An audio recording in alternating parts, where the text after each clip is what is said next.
My job, well, is that I keep people in cages. Yeah, I know it's inhumane. No, I don't care for your opinion on it. There's a reason I do what I do. The people all are of ordinary appearance. Some are fat, some are skinny, some have blonde hair, others are brunettes. If it were up to me, I'd let the people go, but I can't. They all did something, and now they're in cages. The cages aren't cramped or anything. They're about 5 by 5 by 5. There are 7 cages total. Each one holds a different person from a different background. Every 3 days, one gets taken away and another is wheeled in. Never a member of the opposite sex either. If a man was in the cage, he'd be replaced by a man. Same for a woman. I don't know their names, but it's not my job to. I'm paid to feed them and watch them. I've given the cages names, which is then passed on to their occupants. Cage 1 is Fred. Usually Fred's occupants are between 5'7" and 5'10". They always have brown hair, but styles and length vary, as does their weight. They're to be given 14 ounces of AB blood once every 7 hours. No mirrors within 30 feet of their cage. Cage 2 is Cassie. All the Cassies have been 5'4" or 5'6", never 5'5". They're always blonde, smaller woman, petite, one might say. They have to be given exactly 40 fluid ounces of water and a pound of raw meat daily. Cassie's cage is electrified, unless she's being fed. Cage 3 is Earl. Earl always is a scruffy-looking dude with a handlebar mustache. The hair doesn't matter, nor does color. His rules are simple. 1 jar of mustache wax and a copy of the Times. However, the copy must always be not from within the previous year. He's also not to be given hair tonic for any reason. Cage number 4 is Mary. Mary is always a religious type. Which religion varies. So far as I can tell, we've had 3 Muslims, 5 Christians, 5 pagans, and 2 Hindu Marys. They're almost always 5'3", and varied in weight. No set rules, so I just give them whatever I have available as food. Well, except one. They're not allowed any access to holy or religious imagery, no matter what. Cage 5 is Chad. Chad is always a blonde guy, usually clean cut with clothes that indicate high social status. Designer clothes and the like. I don't much care for Chad. He's to be given a cup of some green liquid, and the liquid never kills them. And it doesn't even make him sick. Chad doesn't talk much, mainly because when he does, a black ooze comes out of every hole in his face. It's freaky at first, but you get used to it. Cage 6 is Bob. Bob is interesting, mainly because I can't tell what each person has in common. So far we've had all males, but they've consisted of 7 African Americans, 14 Caucasians, 8 Asians, and 13 mixed race. They've been everything from plumbers to bankers, even homeless.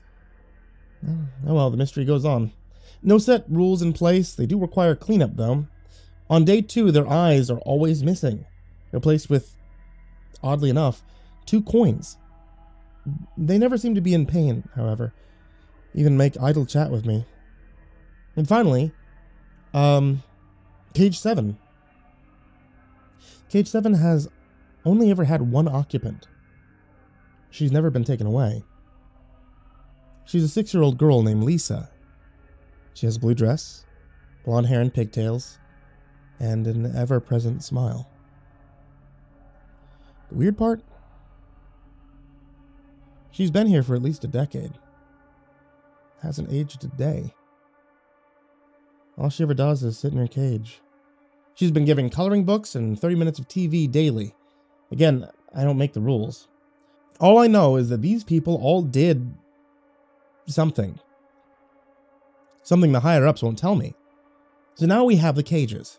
The very unique and specifically made cages.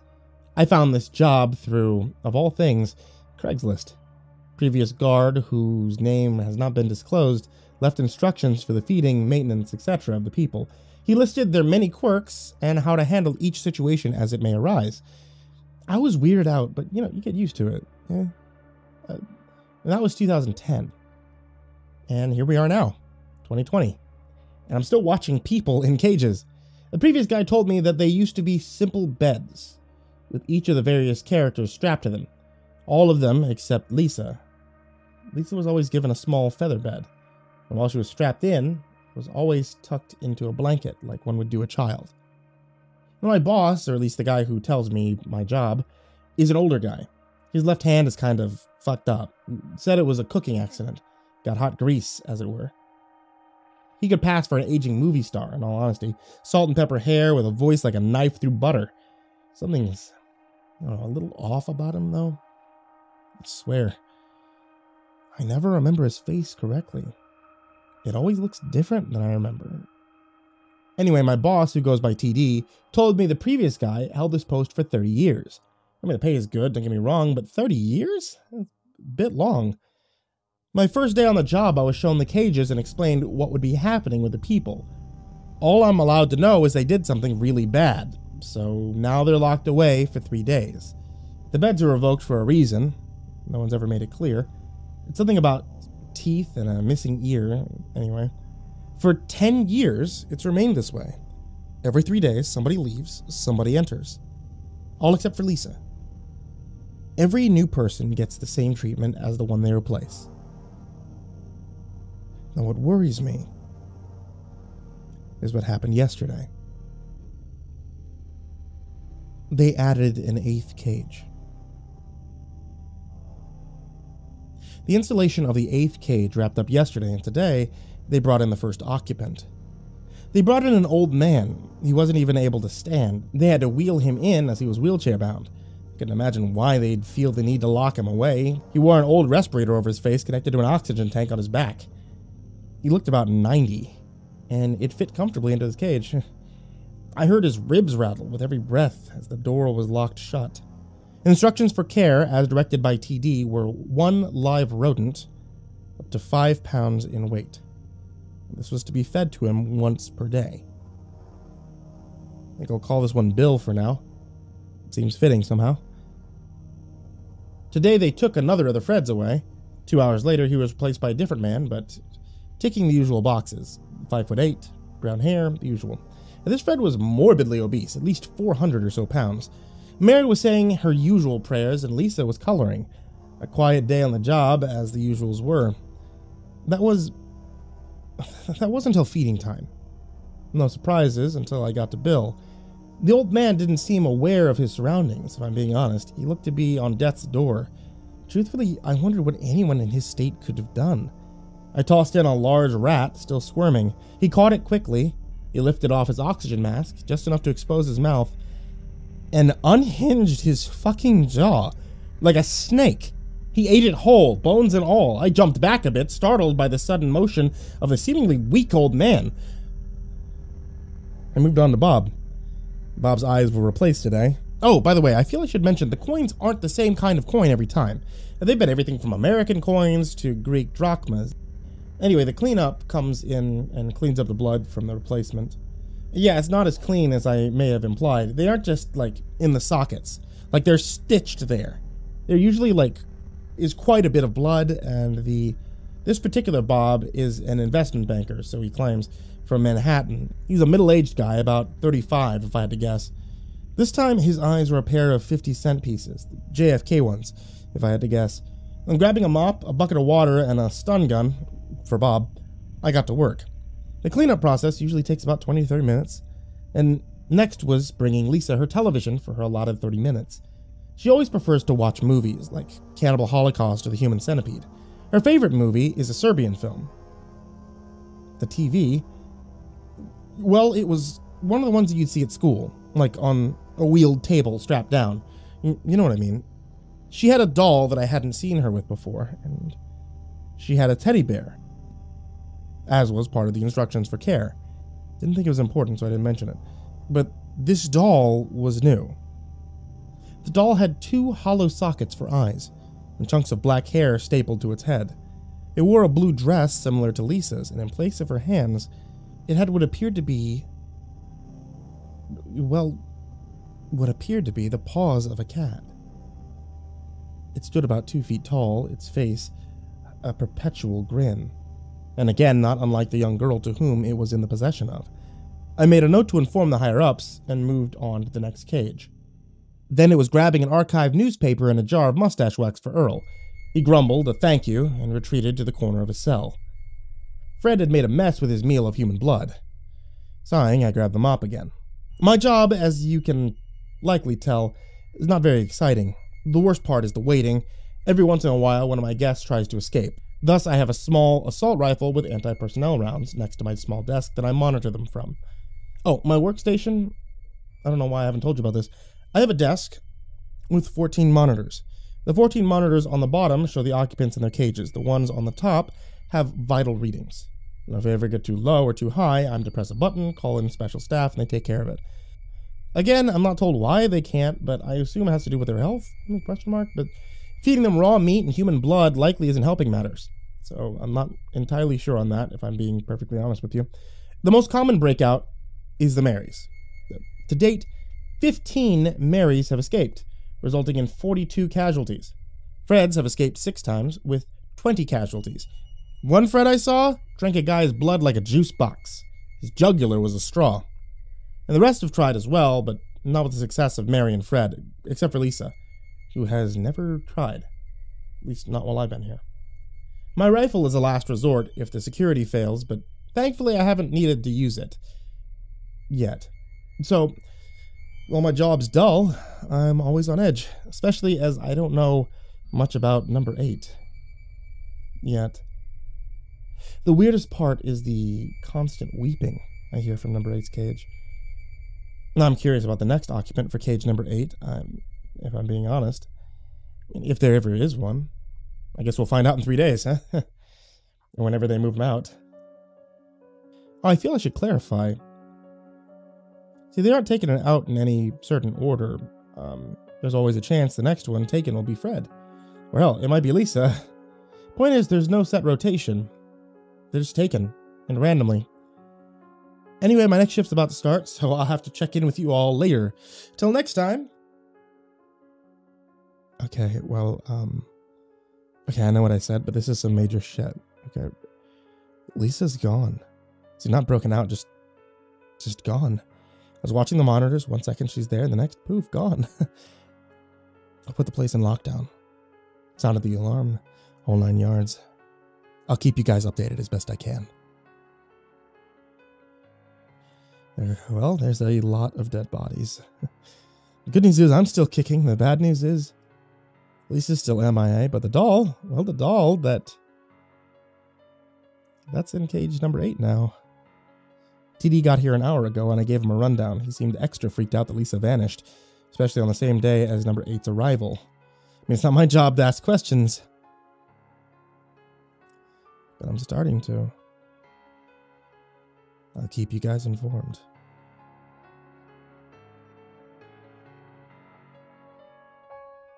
So, Lisa is still missing. The place is still in lockdown. I haven't been allowed to leave. They're afraid of her getting out, I guess. Besides the whole not aging thing and her taste in movies, Lisa always struck me as the least harmful of the bunch. So I'm pretty worried considering how much they're freaking out about her possible breach. Even Fred's didn't invoke so much panic out of the higher-ups. Good news is I have some free time now to write all this out. Besides Lisa being missing, I've still been going on about the normal routine. You know, feeding, removing bones from Bill's cage, cleaning up after Fred's feedings. Speaking of which, the new Fred is a particularly messy eater. Would it be drinker? I mean, considering I'm giving it blood. Cassie seems particularly aggressive since Lisa's disappearance. She's tried more than once to bite me. The one that's been worrying has been Bill, though. See, I was feeding him yesterday, and I saw something moving around inside his chest as he downed his daily rat. Tomorrow is another move, or at least should be. I'm not sure what with the security lockdown. So since I haven't much to write about in current events, I'll take a suggestion to tide you guys over. Now, some of you were curious about the personalities of the people in the cages. Well, because I'm a person of the people, I'll tell you about them. Now, Fred is usually very quiet. However, if he misses a scheduled feeding, remember it's every 7 hours, he gets exceptionally aggressive and talkative. making a lot of threats.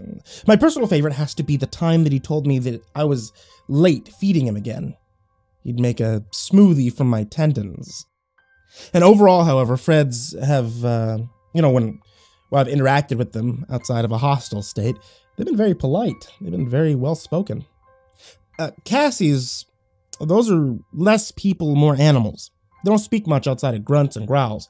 Personality-wise, they're as deep as a dog bowl. That said, they're also the least hostile of the bunch. Outside of feeding time, probably has something to do with the electrified cage, maybe. See, I've even hand-fed one. Well, wearing a thick leather glove, but still. I gave her some of my burger. Let's not tell TD about that one. So, while they look like, normal, small-ish women, they don't act like it. Now, Marys are religious nuts. That's been said. They're constantly praying or trying to turn someone into their religion. The current Mary is a pagan. She worships some ancient deity named Hastur, always asking something about a sign. I don't know. They're interesting, but not much of the way of conversation. I tune them out most of the time. Now, Bobs are mixed, as is to be expected. Most are very prone to conversation. Typically, it's water cooler talk, what happened at the game, or what happened in Game of Thrones, back when it was still coming on. I actually chat with them during my coffee breaks, and they're pretty nice guys, ignoring the eye thing. But don't let that fool you. They've tried strangling me a few times, and that's why I have the stun gun. Earl is Earl. Not much to say. He always has his nose buried in a newspaper, so he doesn't talk much. Chads don't speak during the whole black substance from every orifice when they speak issue. And before she went missing, Lisa was your typical 6-year-old as far as personality is concerned. She even had an imaginary friend. She called him, Mr. Abba. Her bear, she called Bezel. Interesting names, but, she's a weird kid. Or at least, she's a strange, whatever she is. And I have no opinion on Bill, because he's still rather new. Oh shit, TD's getting all of us together for some kind of meeting. I'll update you later. Okay, so TD gave us the rundown. When and if he finds Lisa, she's going to be given restrictions for the time being. Furthermore, we are to never reference her imaginary friend or her teddy bear directly from here on out. As for the doll, it's still in the cage with Bill last I saw, but no one else noticed or cared about it. Besides me. And the caged. Mary, in particular, holds the doll in reverence, it seems. More weirdness from this place, I suppose. The security are still doing a full sweep to find Lisa, but so far no luck. I haven't mentioned the thing inside Bill to TW yet. Seems that he has a lot on his plate right now. Never come to your boss with a problem, only solutions. Heard that in a movie. TD also gave all the people with clearance, i.e. everyone here presently, the files on each captive. I haven't gone over them yet, but I'm certainly intrigued to figure out why they've locked all these people away. I was in the middle of the last update. Shots were fired. We found Lisa. She was eating a member of security. It was a mess. His limbs were arranged in a heart shape, and she had ripped off his scalp. When they found her, she was dipping his kidneys in ketchup like chicken nuggets. They naturally opened fire. She didn't so much as flinch. The man's intestines were draped around her neck like a scarf, and his scalp was on her head. I nearly vomited when I saw it. I'm a bit fuzzy on the details, but somehow we managed to secure her and place her back into her cell. So that's what she eats, it turns out. The doll was in her cage when she was put back in. I didn't mention it to anyone. But the doll, which, as I told you, has cat paws in place of hands, well, one hand was now a human one, with a tattoo distinctly similar to the poor bastard Lisa was eating. I'm gonna read those files. I'm done not knowing what I'm dealing with. Well, I don't know much more than I did previously. I don't know what they did or why they all fit into certain categories. Most of the file is redacted. Feels like a waste of time in all honesty, but it's a start. The only one that wasn't completely redacted was Cassie, and she's human in appearance only. She's some kind of succubus, siren, something? I'm not sure, but she's quite literally a man-eater. The pound of meat isn't any kind of meat, it's human meat. Still don't know where they get it every 3 days. And why the care instructions are so specific. I'll keep you guys updated. Tomorrow's transfer day. Apologies, by the way, if it somehow got deleted. I didn't do that. So I came to work today and TD was in a panic. Why? Because number 8's skin was found in his cage. Not his body. Just his skin. As for the doll, it's still with Lisa in her cage. I wanted to tell them about it, but one thing at a time, you know? Today's transfer day, and in a few hours, one of the cages will be leaving. Who? I have no idea. But some of you suggested I attempt to talk to the current Mary about her religion. And maybe she knows something we don't. So that's what I'm gonna do. I sat in front of the cage, in an old wooden chair. Mary, as usual, was deep in prayer. She spoke some language I didn't understand, and I cleared my throat and she looked up. "Have you seen the yellow sign?" she asked, smiling ear to ear. She was a native woman, with an accent that seemed a mix of Australian and American, Aborigine, maybe. I shook my head. "No. Why don't you tell me about it?" Only pausing for breaths, Mary went into great detail about her patron entity, otherwise known as the King in Yellow, and in some places, simply the Yellow. Hastur was a patron of shepherds to some, to others in unfathomable darkness. I nodded as if understanding, but truthfully I was more confused than I was previously. Finally I asked, "Why are you here? I'm like, why are you in..." They pointed at the cage. "There." "I don't know," she said, her voice faltering for the first time. This Mary was a regular chatterbox, and this was the first time she fell silent. "What about that doll? The one the little girl has?" She eyed the doll warily. Lisa was nose deep in a coloring book, but the doll looked right at her. "I do not know. I thought at first it was a vessel for Hastur, but..." She trailed off.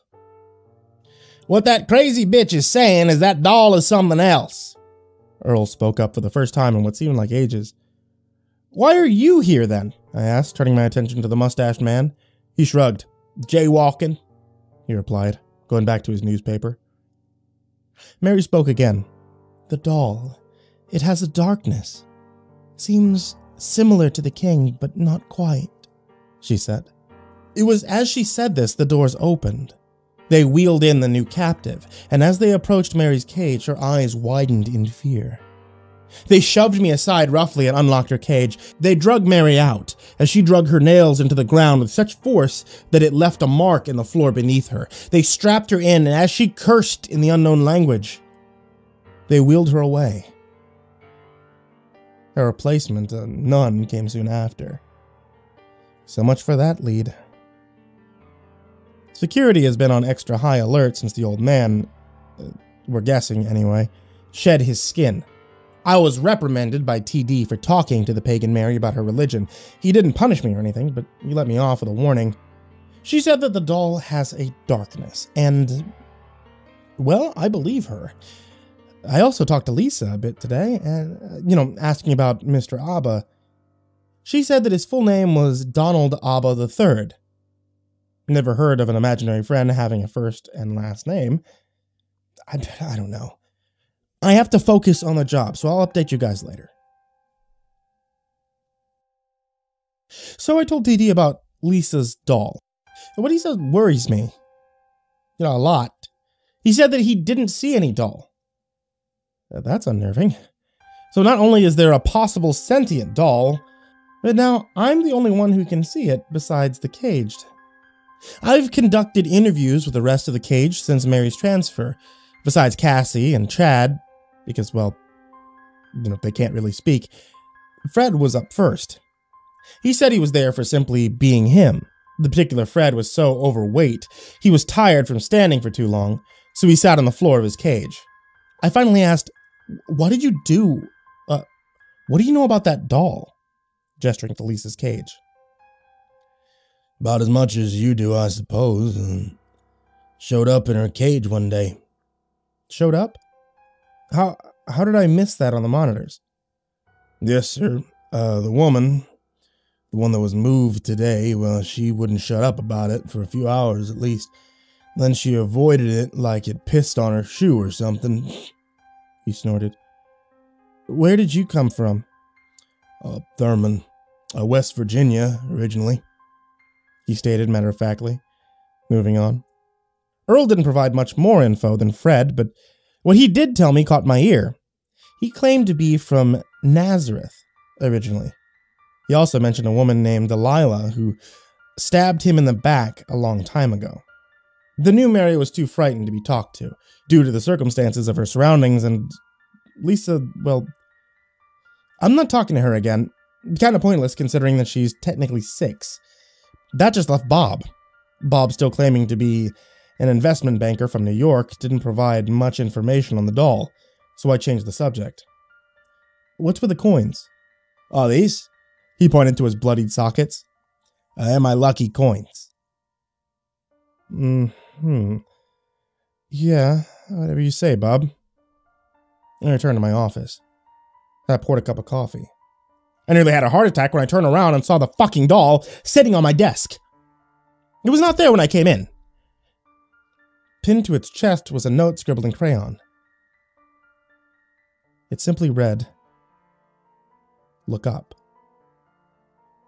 I don't know why I followed the instructions. On the ceiling, looking down at me, was me? The person was duct taped to the ceiling, his eyes were gouged out, and carved into his forehead was another message. Stop. I blinked and the corpse and doll were gone. I ran to the monitors. I saw the doll back in Lisa's cage, looking directly at the camera. I'm starting to think this isn't worth $500 a day.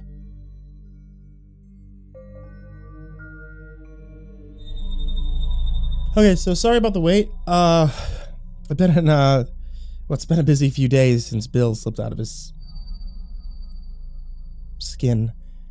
Speaking of which, it's still undetermined whether or not Bill could be considered the same being as whatever crawled out of his skin. Some of you suggested that I tell TD, and I very much intended to. I just have other things to deal with. Also, there were no transfers today, which is weird considering it's happened every 3 days for, at least a decade. Been having trouble sleeping. Every time I close my eyes, I see that doll. I've seen it around my house, which is worrying to say the least. Done more interviews with the inmates, so as I can put it together. Here's what I've gathered about who or what these people are. Fred was born, according to him, around 1836. He also claims to have committed several murders since 1880. Several victims, including 2 in the December of 1968. He cites those as his favorites. He's nearly 200 years old by his own accounts. Mary claims to be a nun, a woman of the cloth. She said that she was born in 1883 and did what she did for the Lord. Apparently, she'd converted the wealthy in order for them to give their money to the church. She also said that she's no Catholic, but a Greek Orthodox. Chad, I gave a notebook to communicate with. Below is what he said. Why are you here? Chad wrote, troubles with women. We've all been there, I followed up by asking, where were you born? What year? His response? I was born in Burlington, Vermont, 1946. Certainly didn't look that old. I thanked him for his time, gave him his green liquid, and moved on. Finally, we have little Lisa. Lisa insistently claims she was born in 1681 in Massachusetts. She also said she misses her cousin, Betty. That's all I got out of her before she returned to her coloring book. It doesn't please me that she's easily the oldest of the bunch. Hang on a second. Hang on, I just saw something in the camera. It's much bigger than the cages. It may be about 7 feet tall. It's completely devoid of hair or pigment. What caught my eye, however, was the oxygen tank on its back. I'm looking at number 8. I quickly pressed the alarm button and looked back up at the camera. Its face was right in the camera, and it was definitely the face of Bill, grinning ear to rotten ear. Even in the camera, I could tell how decayed its teeth were. The feed was cut out, and then the power. A couple seconds later, the feed turned back on, but the lights didn't. I'm guessing this was an extra security measure. I grabbed the weapon at my station, locked the door, grabbed my security walkie-talkie, and waited. Weapon aimed at the door. It had to be maybe 5 hours before TD entered the room. The security team did show up 2 hours ago, in fact, but they had vanished without a trace.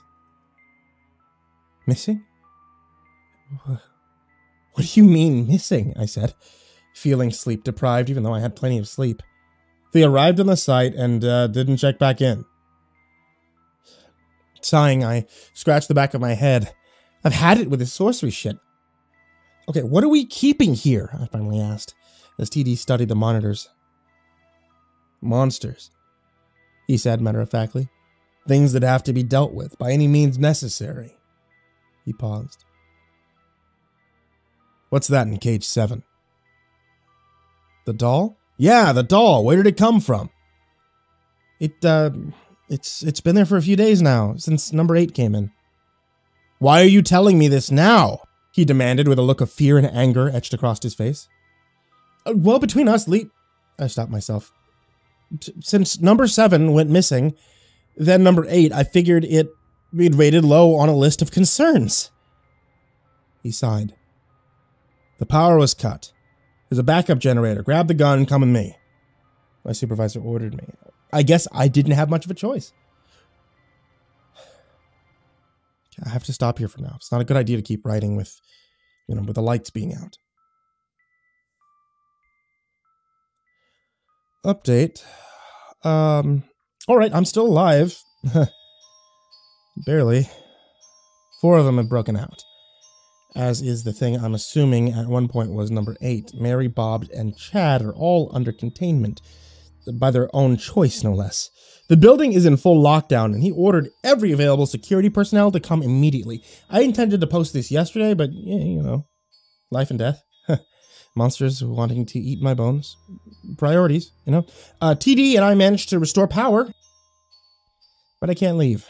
Not that I would go out to, with these guys out and about. I'm currently in my office with TD, who's watching the monitors.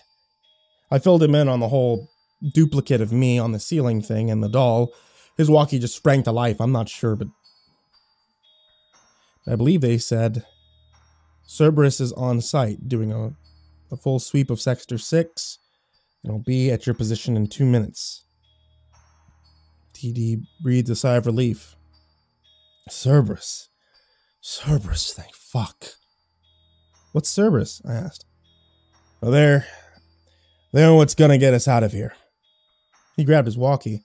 Roger that, Cerberus. We're in security room Foxtrot. Subjects are out of containment with the exception of number 4, number 5, and number 6. You have permission to terminate any of the others on site. Also, be advised, there may be 2 hostile entities with subject 7. Terminate all on site. Roger that. Then there was radio silence. I kind of regret looking over as he grabbed it, though.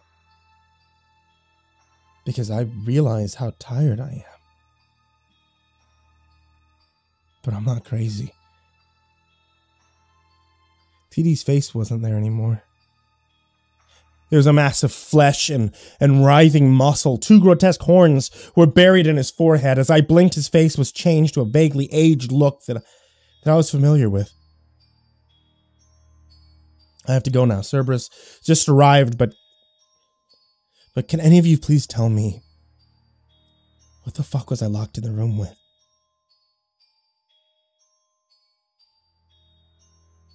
If I survive this, I'm gonna ask for a raise. Or actual lethal weaponry, instead of rubber bullets. My job, up until last week, was watching people in cages. No questions asked. But then cage number 8 arrived, and now And now I'm more concerned about getting out of here than performing my job dutifully. Cerberus is still searching for the escaped. We found out what was left of the initial security response. They were mauled by something, limbs strewn all around, bite marks, that sort of thing.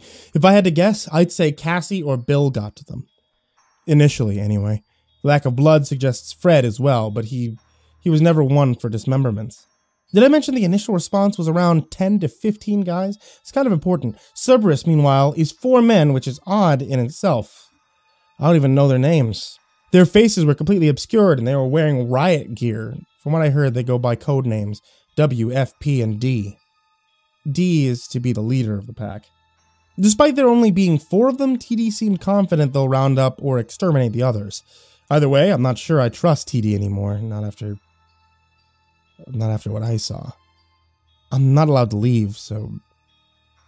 In the meantime, I've been piecing together what actually is going on down here. Which, to be honest, isn't going well. I'm still confused as to what these people are. I mean, shit. Just heard gunfire. Alright, well, that is something. They found Cassie. She shook off about 30 seconds of shots from assault rifles. She's back in containment, as they could do little more than incapacitate her. One down, I guess. TD has gone missing, though. Cerberus sent F to watch me. Guess they don't trust the normal security guard. Kind of assholes, in all honesty. I'm really hungry. I asked F to let me get some food from the cafeteria area, but he denied it with a head shake and pointed to my chair, so I'm just writing now to clear my head. It's getting harder to concentrate if I'm being frank with you guys. I mean, wouldn't you be a little freaked out in my situation? At any rate, what really concerns me is our doll friend has shown up in my office. F doesn't seem to notice or care about it.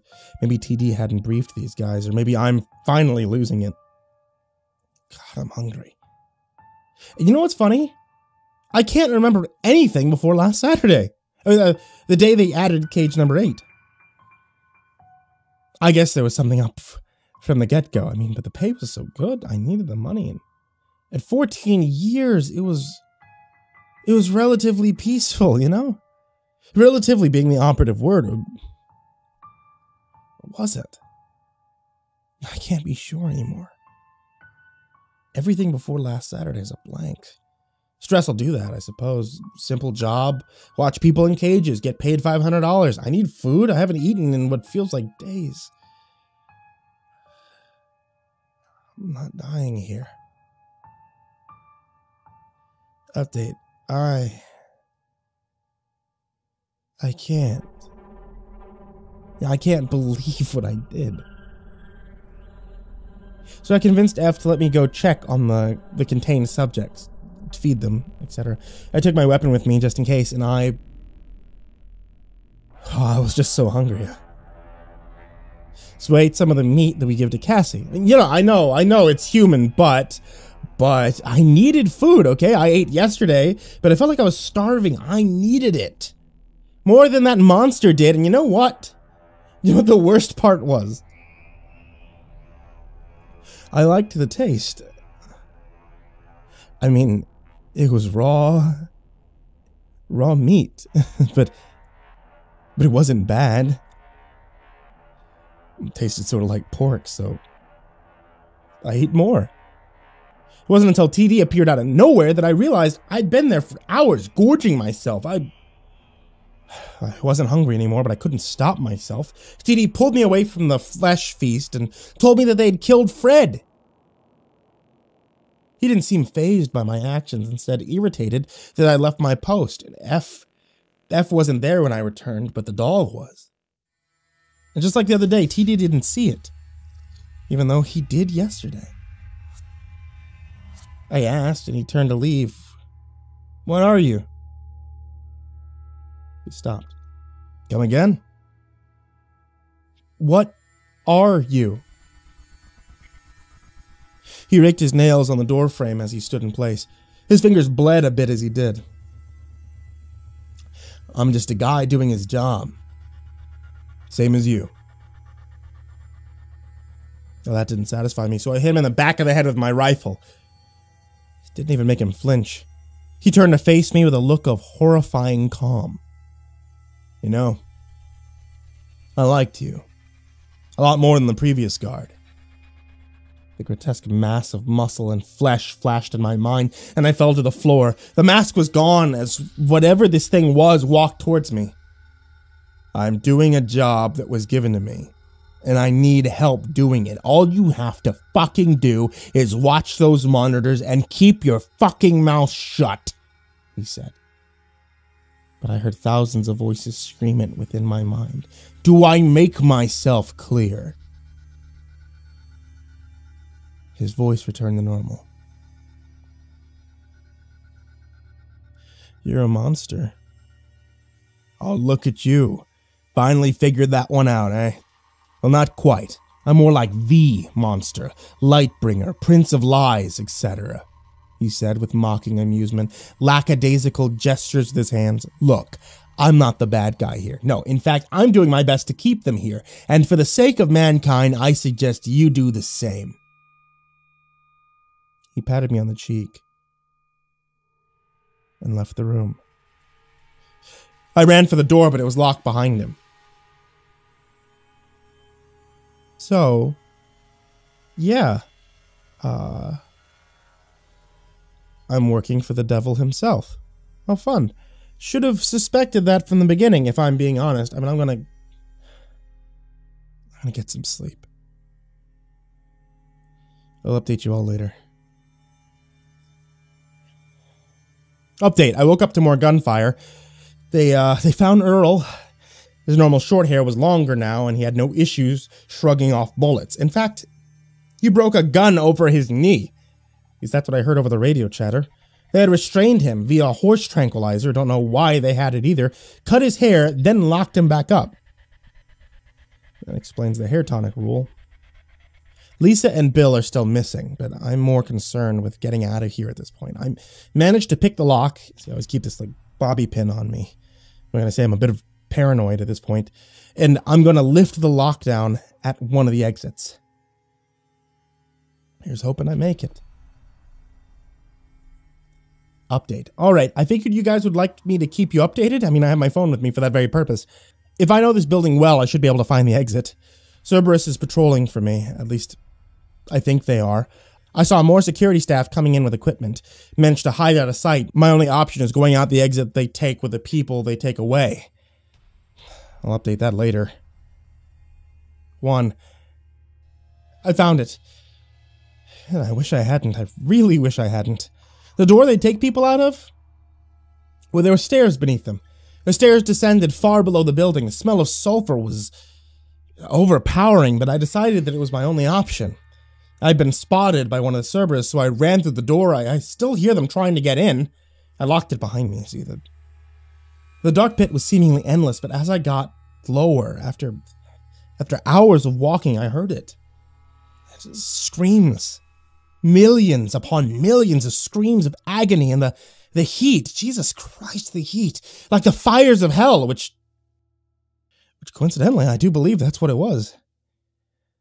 I tried to turn around, but a grip, like a fiery hand, grasped my ankle. It tried to pull me down the remainder of the stairs, but I managed to slip away. I ran as fast as I could, back up the stairwell, which they did not come down after all, so I descended for nothing. I went back through, I found the building seemingly long abandoned. Walls covered in long dried blood and scorch marks. What the fuck? I came through the right door, hadn't I? I turned to leave, but the door had vanished. I heard a voice behind me. Going somewhere. I turned and saw TD smiling ear to ear. Come on, follow me. Where are we? It's another of our locations with significantly less success. I followed behind him and I noticed the mask had slipped more. His entire left arm was covered in burn marks. And his shirt was torn, revealing 2 scars on his back. His face was now continually shifting, much more noticeable than ever before. Gone was the aging movie star look. It just felt like pure darkness. radiating from him. Think of me as someone who's disciplining some particularly mean children. They were naughty. They broke the rules. So I gave them timeouts, he said, his voice deepening with every syllable. Oh, and don't think I don't know what you've been doing. You've been breaking the rules yourself, haven't you?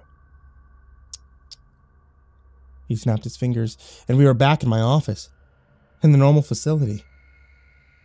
He finally spoke. We found number 7 and number 8. Once we capture them, you're free to leave. You're going to help. I followed TD to a room. On either side, blood and entrails coated that room. Security teams ripped apart. In the center of the carnage was a 6-year-old girl and a monstrous creature with an oxygen tank on its back. And then everything went black. My job was to watch people in cages. 7 cages. 7 people. Each with different rules attached. My boss was a guy named TD. Now there's 9 cages. One of them is empty. The 9th cage holds a male occupant. He's about 5'8". He has to be fed cooked meat and water daily. Furthermore, he's allowed daily internet access for 1 hour. The cages are a bit cramped, but you get used to it. I used to watch people in cages.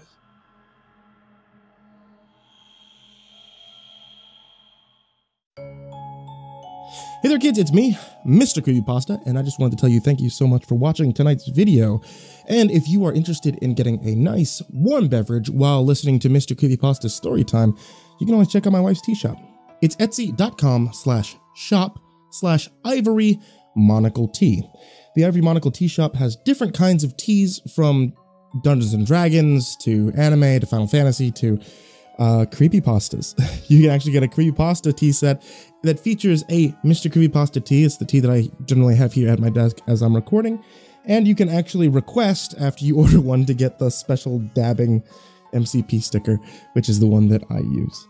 And a very special thank you to everybody on that Patreon, patreon.com/Mrcreepypasta, especially Ariel Torres, Jordan Alexander Sanchez, Ken Lando Higuchi, Brianna Van Tine-Janzen, Chompski, TheRedOakShieldVirus, Sindee Barney, Asia, G Weevil 3, Diana Kraus, Stephen VanHuss, Tristain Pelton, Nico, TheGingerBroz, Dante Rowe, Raphael Rodriguez, Don Meulmeester, Eliminator86, SteampunkSinner, Kaleb Dougal, Sky Harbor, The Homeless Bird 93, Gabrielle Undefined, Bobby Carmen, Liam Newman, Aaron Stormcrow, Bobby Jean Torgan, Dr. Strawberry, The Wormhole, Barbara Macedo, and Vic. Thank you guys so much, and if anyone would like to join them on that list, head over to patreon.com/Mrcreepypasta. Here's hoping that you guys are loving the horror as much as I am. And sweet dreams.